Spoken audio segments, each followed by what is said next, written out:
to attend this talk. So we may start first with the program.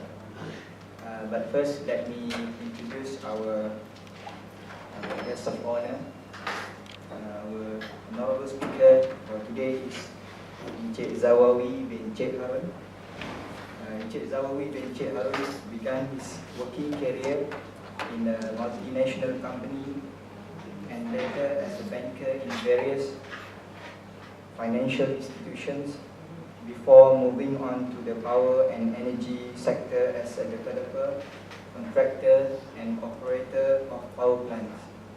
He has held several senior positions in established companies like Union Carbide, MIDF, Amanah Merchant Bank, Eden Incorporated, and lastly TNB, Tenaga Nasional Berhad, as Head of Business Development.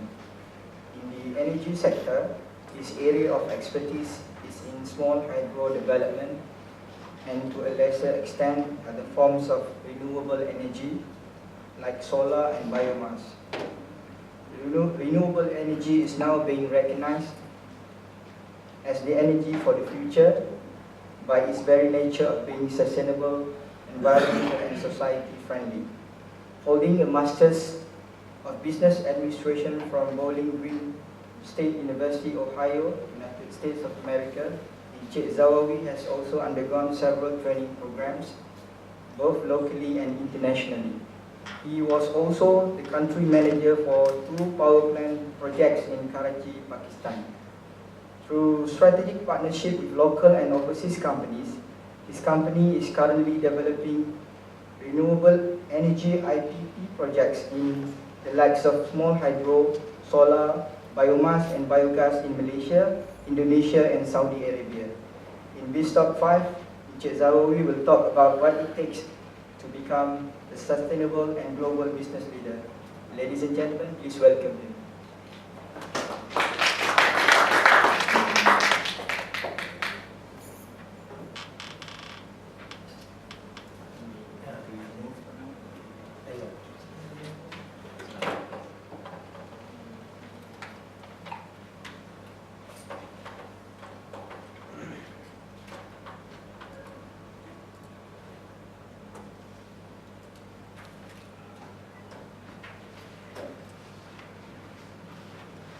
Berbahagia Tuan Fungsi Majlis, Profesor, Associate Professors kita akan UUM dan sekejap lagi menjadi students pun akan sampai. Assalamualaikum for the Muslims and a very good morning to all. First and foremost, I would like to take this opportunity to extend my appreciation for UUM and in particular the Osman Yub Abdullah OUA Graduate School of Business for inviting me to give a short talk and more discussion this morning. Before I proceed, I would like to just take a small moment to introduce myself. I'm a family of 4, 3 daughters and 1 son. All 2 of them are already married, and the other 2 just passed or waiting for entry to university. So I'm a graduate in marketing from Ohio University, followed by an MBA from Ohio State. My working career mostly dominated in 2 areas. Even though I'm a marketing graduate, because the MBA program made me inclined to do more financial services. That's why I ended up in merchant banking, commercial banking, development banks, and most of the customers basically are corporate clients, SMEs, SMEs and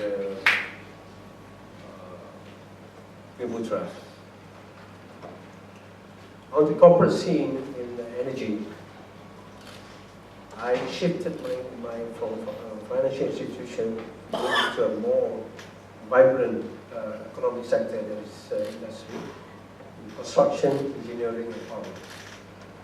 Over there, I've been given a task to develop, to initiate, develop, manage power plants of small hydros, and lastly, I end up in Tenaga National as a head of business development. So all this, my experience in power and financial makes me want to go to business myself. But of course, not in a big way like all the corporate multinational companies or public listed companies. A small SME would do. But since I'm in the player of power, where capital expenditure is high, so I have to tag along with big boys. Even though I may have the expertise or management to do it, but again, as we see in the business, capital is very important. So I end up being a minority shareholder of a big company. From there, hopefully, we can, on my own or my future generation, take it up from there. Today's topic is very, very interesting and very contemporary, and the word sustainable is so much being used because business has to sustain. A lot of business people would like to see themselves as sustainable throughout. They want to weather all the difficulties, the external factors like the energy crisis, the financial crisis that has impeded a lot of business people in the country. So that really gives a lot of dent in their sustainability ability to stay on course. That's why we can see a lot of business, when it comes to major economic problems, they can't sustain. Their cost of production goes up. People just don't, suddenly there will be shortage of expertise. So therefore, they would like to see what are the types of business that are more sustainable. So there is no choice except they are continuously looking for sustainable business. But before I go further on talking about sustainable business, the word sustainable is actually, of course, everybody knows it's the word from sustain and able, which literally means able to sustain. It's almost synonymous with the word green, as in the likes of green technology, green energy, green development, and green business. Fortunately, that's what I am in the business for. Okay. The emergence of sustainable business is not new. It started in early 1990s, where corporate social responsibility, CSR, became an agenda in UK as a result of the growing public and governmental concern about the negative effect of the large corporations on society and on environment. Then later, this CSA agenda is being slowly replaced by the practice of sustainability. Such practices by corporation receive recognition and appreciation by the stakeholders as well as investors, who see value creation opportunities being realized in their long-term investments. So what is sustainability means? I have collected a few definitions, but the one I like most is the businesses that survive shocks because they are closely connected to healthy economic, social, and environmental system. These businesses create economic value and contribute to healthy ecosystems and strong communities. The reason why I picked this definition simply because of the word healthy economic and social environmental system. Because without the word healthy, we cannot sustain business just based on unhealthy practices. That's why we can often see that some business landed in problems, some cannot sustain it very long because of the unhealthy practices. We can see that very often.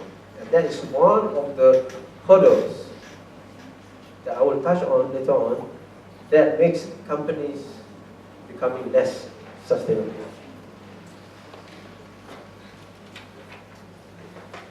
When we talk about sustainable business, one aspect or one definition that I have here, which I think a lot of us would agree, is that you have to achieve three bottom lines.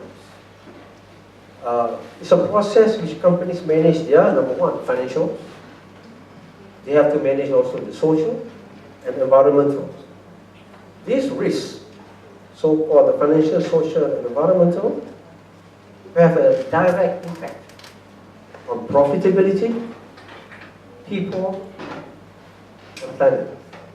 I would say, if marketing have 4 P's, sustainable business have 3 P's.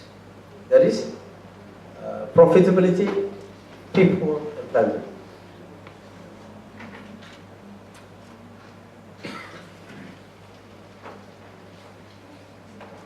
The 3 pillars of sustainable business. As I said, the first P is profitability. It is crucial for organizations to remain relevant. There's no doubt about it. Not only that, profitability is also a source of asset building and company's net worth. It also serves as a source of security and pride for all levels of workforce in the organization. However, organization cannot sustain the performance without giving due care to the second P, that's people. Human assets is the most important asset in the organization, which has to be constantly managed efficiently and maintain and enhance productivity. Unlike other types of assets, these special assets not only has to be productive on its own, but also important how they work in groups. Because one bad asset can lead to another if not properly managed. I have to stress this because this aspect of resource in the organization is, though a lot of people recognize it, but practically it's the most left out factor. Because people talk about production, people talk about marketing, people talk about raw material management, people talk about competition, but when it comes to people management, this is a lot of management people take for granted. And that's maybe a lot of problems arise because of this. People management also have to be considered throughout the value chain, such as suppliers, customers, financiers, marketeers, and the public at large. So we can see that if you are good in management, you can manage all this value chain for your own benefit as an organization, which would enhance your call it sustainability. And that brings me to the last P, that is preserving the planet, preserving the environment. The misuse of the environment has been quite rampant we have seen so many times. And I would say because business greed has taken over against social values. While business takes uncountable years to be where they are now, destroying them can be done in split seconds. How do we answer to our next generation for depriving their rights of good living, just like we are striving at the moment? There's no easy answer for that. But the easy one is just to say sorry for our new generations.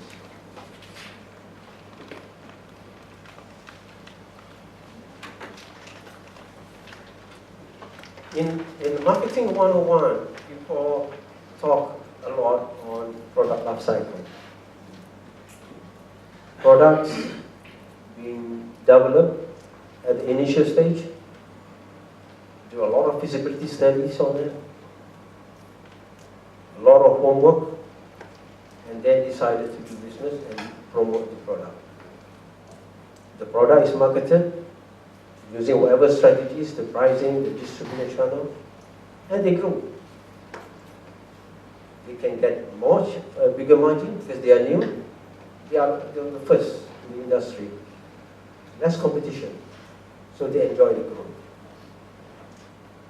But as time goes on, more players come into the industry, sharing the same piece of cake, and the business starts to stabilize, as it got situated.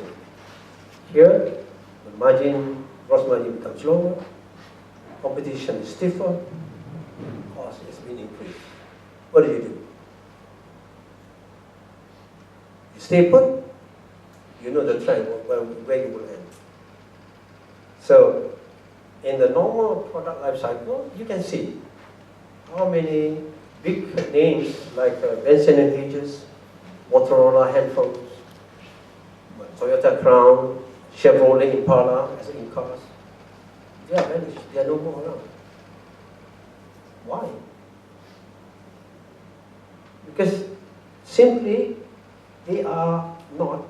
We will address this issue later on. Because management have to be very proactive in analyzing the surrounding. Okay? So, given no status quo, the products will somehow decline in value. Now, business organization too can have the same fate, like a product life cycle. And it will dissolve if they fail to identify and practice what it takes to be sustainable in business. So it's very important that normally when the business is about to reach, or when about the growth started to reduce, prudent business leaders will start their strategy already. They don't want to wait for saturation point. They don't want to wait that things go bad. So when the profit shrinks, and the market also reducing, they have to take some action. Without making major changes in product efficiency or quality, revenue will slide while overheads continue to expand. And discontinue payments to secured creditors like banks and financial institutions. You can't meet. And what would they do? They would not support it for long because they are secured creditors. You may end up with the legal method of collecting. And there goes the business, just like in the product life cycle.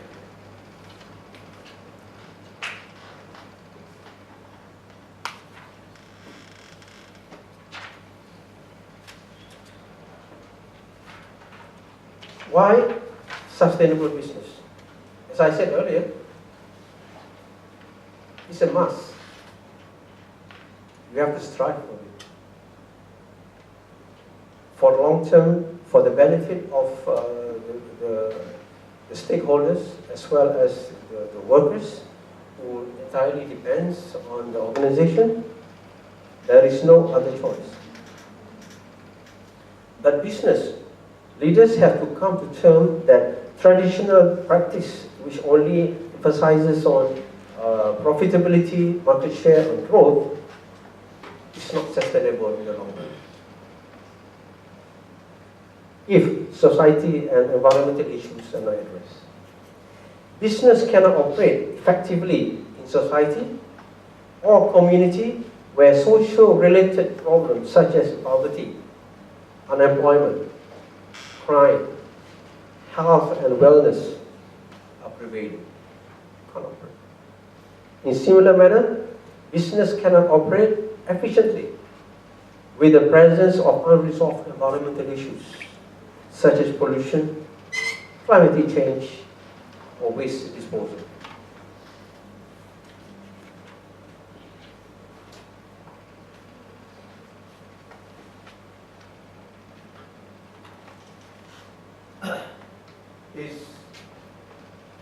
This is already mentioned. I would like to take a pause here.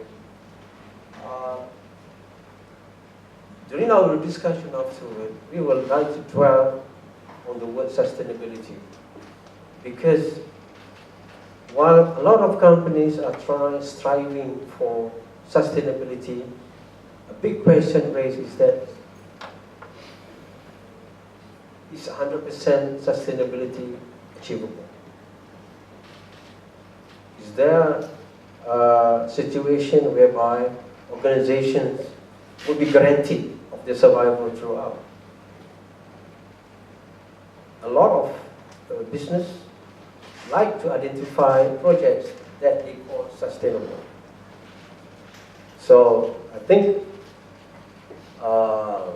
throughout my readings in the literature, it's almost next to impossible, because not all risks are well adequately covered.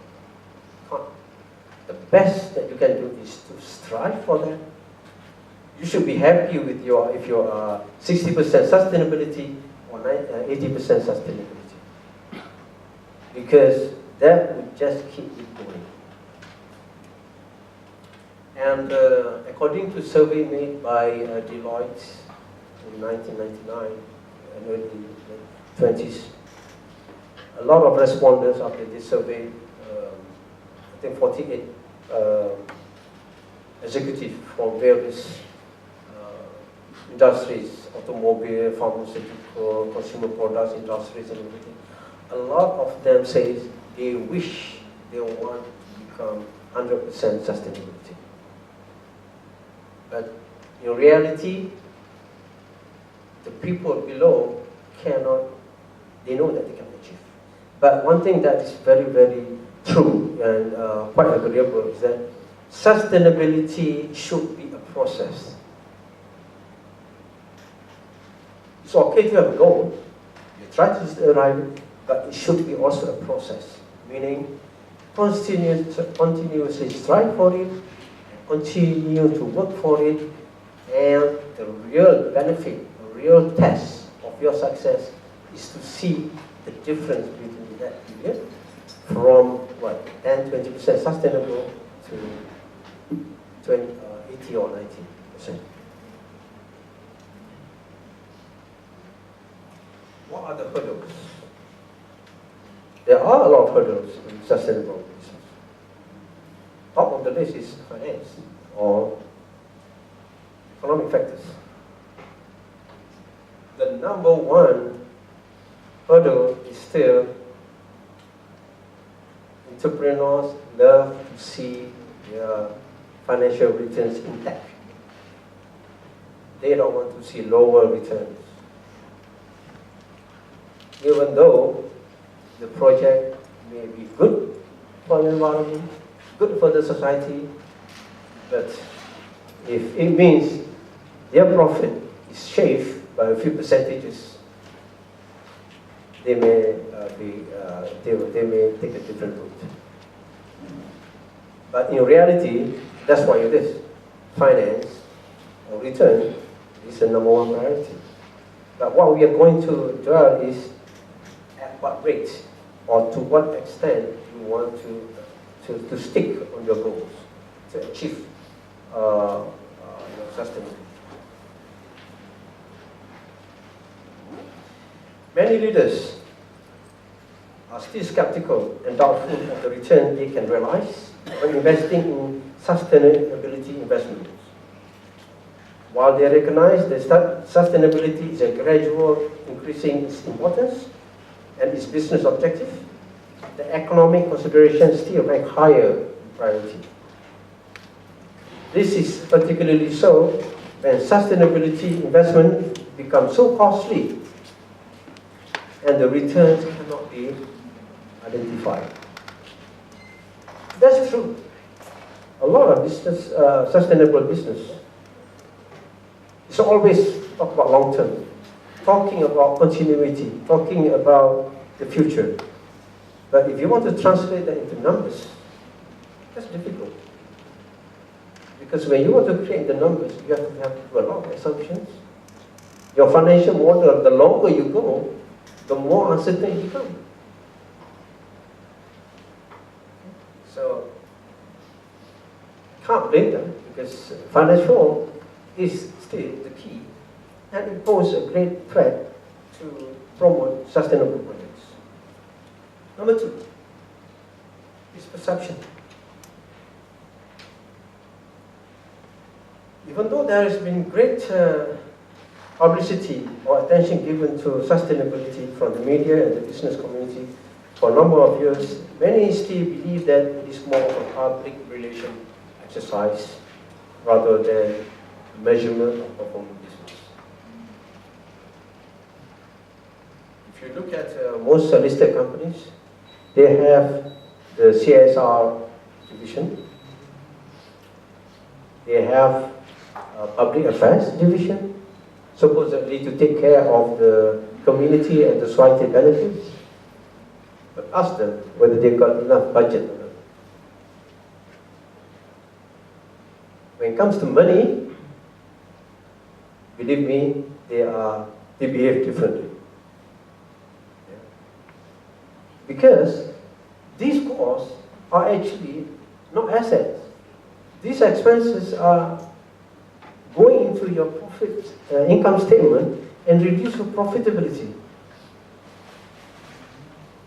So, when business talk about bottom line, any cost that is not quantifiable or not supported by commercial reasons will take a back seat. So, it is something that business leaders have to, there's a mindset change to increase sustainability. Number three here is cost neutral. What do you mean by cost neutral? If organizations want to introduce sustainable products as a result of their R&D, as a result of the innovation, because of that, they can able to produce competing products, or sometimes better products as benefited from their R&D. But consumers not willing to pay extra. The survey shows that you can introduce sustainable products, but we're not going to pay for it. You have to keep the cost, maintain the cost. That's what the present products do. Not many people willing to pay for green products. That's one of the products. You can do it, but keep the cost down or maintain it. It has to be cost neutral.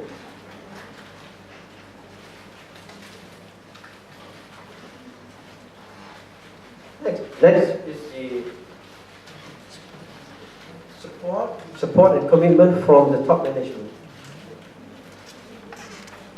While business leaders align sustainability priorities with business priorities, very often it does not translate into fully fledged support structure with adequate budget, dedicated staff, or technology. Even when the designated corporate sustainable officer responsible for the sustainability being appointed, such role does not typically carry financial and operational accountabilities. As I mentioned just now, companies may have dedicated people, may have a dedicated department, maybe have some budget also. But most of the time, the budget is not as big or substantial enough to make major changes. And next is, business leaders very often, they are softened when they're very soft in defending sustainability issues. When confronted with other financial or other operational issues like investment costs, allocation of human resource, and the rest. Structure-wise, sustainability heads are very much junior in rank against other departmental heads. Sometimes they are parked under human resource or corporate communication or admin departments. So you can see that while the company is trying to strive or try to project that they practice CSR within the organization by having this, but in reality, they are limiting in powers and limiting in budgets to operate. Lastly, there are many other hurdles, but I think this one I picked and one from based on my experience are the most relevant. This is, I would say, was priorities. Sustainable energy, or sustainable business, even RE projects, renewable energy projects like hydropower projects, cannot take off if there are social issues, environmental issues not fully addressed. But even sometimes, even resettlement of local community has been resolved. Displacement of people, clearing of land and trees, they've been compensated. But certain people in the community or business or political leaders can make issues out of this, whatever agenda they have, and make the RE projects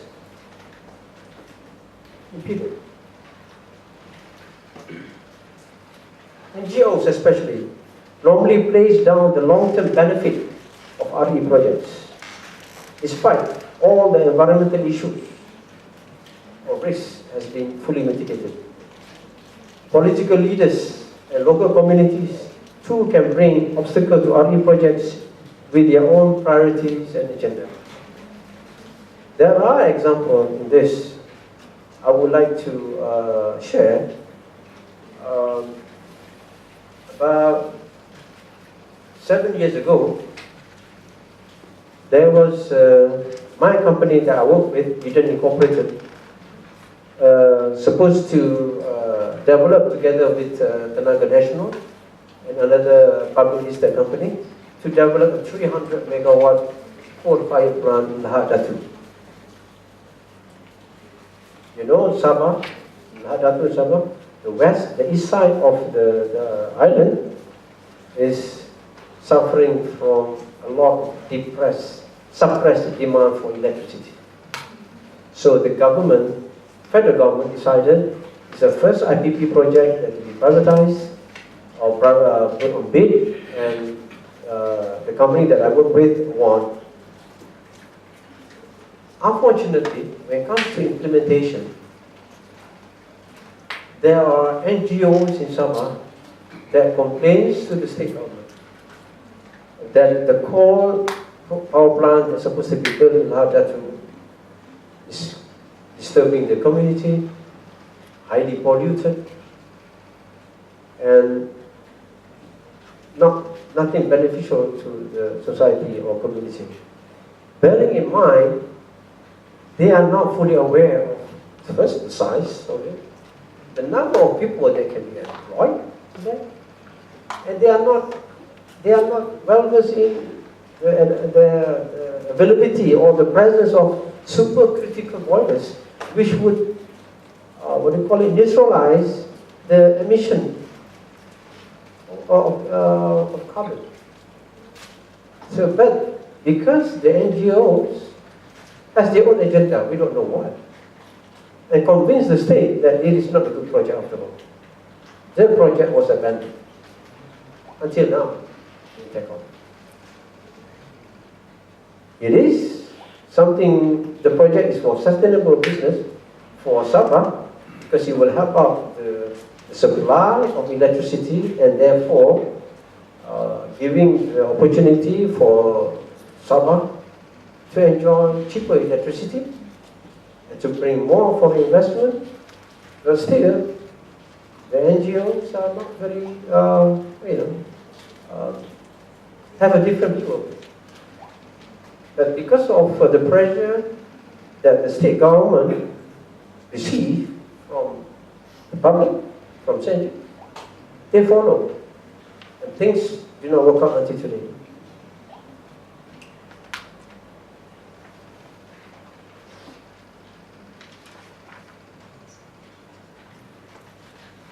The most important critical issue is how to sustain